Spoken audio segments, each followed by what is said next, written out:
If you want to know why you might have a hard time finding somebody to mentor at your church or community center, or why there aren't more people teaching martial arts at community centers, take a look at the story and the tragedy of ZackTV1. Where them kicks at? Where them hands? Where them holes? Where them throws? You know what I'm saying? Cecil. This is why I train in martial arts. Now, they were talking a lot about this on YouTube. I saw Tommy's video on it. I saw the Advised Show media on it. And then I just looked, and there are just tons of videos on this. And I decided I'm going to make one also. Because this is why I train in martial arts. Because there are people out there, you trying to live your life, or you trying to help somebody else, you trying to do something positive, and they're wanton, reckless, destructive. They feel like they're keeping it real. They don't care about you, about anybody else. And you hanging around with them, you might get killed. I mean, this story just made me real sick when I read it, because why would you kill somebody that's trying to help you? Why? Why would you do it? It doesn't make any sense to kill that man. That man gone. Another black man in our community, one of our brightest people who had actually some sort of skill, gone.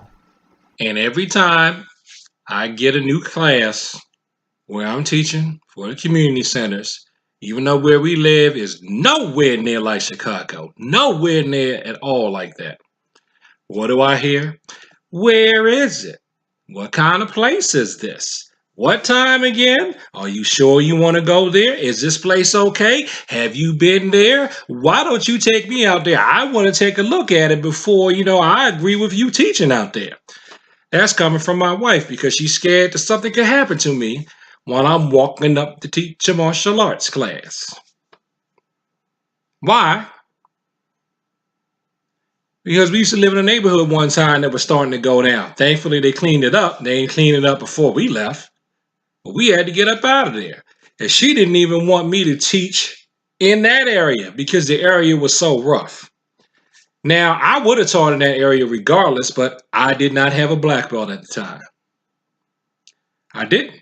Somebody from the nearest community center in that neighborhood, I'm not going to say where, approached me about teaching as they saw me practicing. And I said, no, I only have a brown belt. And he still was going to let me go with teaching, even though I didn't have a brown belt, because they wanted an instructor. And I said, no, I know me. If I get wrapped up in teaching at brown belt, I'm probably not going to go ahead back and get the black belt. And I'm glad I did that because I think that's exactly what would have happened. But see, how can I argue with her that it's totally outside the realm of possibility that something could happen to me when if she was an avid person on YouTube like I am, she could just look at the latest YouTube videos for the day and see something like what happened with ZackTV1. And then the irony of it, the video he posted 3 days prior to his death, they were talking about another black man that was killed and how just people getting killed all the time out there. Same individuals that Zack tried to help, they murdered him. Let's roll that clip.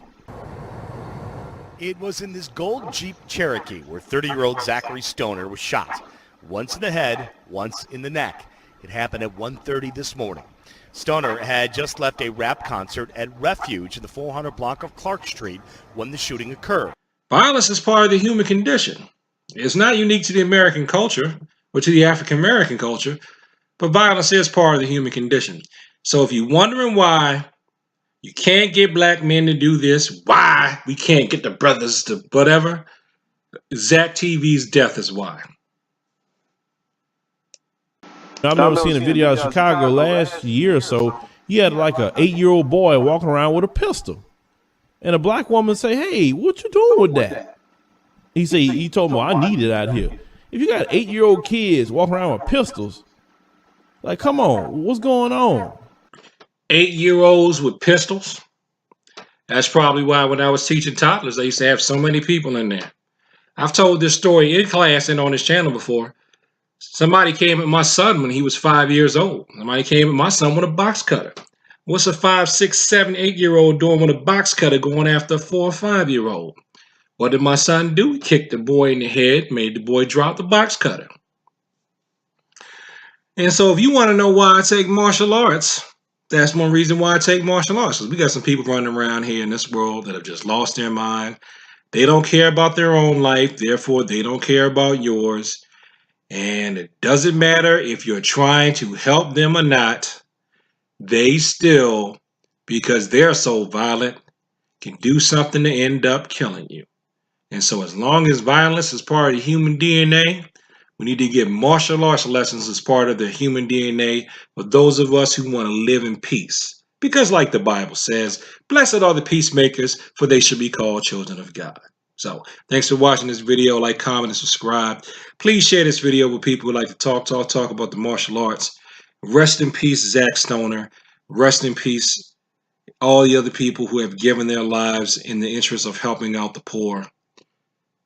And I really feel bad for Zack Stoner's family. I wish I had heard about his channel on a good note and not on a bad note. It came to my attention that someone I know actually knew this guy. So I was talking about, I was like, yeah, I heard about that, blah, blah, blah, blah. So it's just sad and bad news all the way around.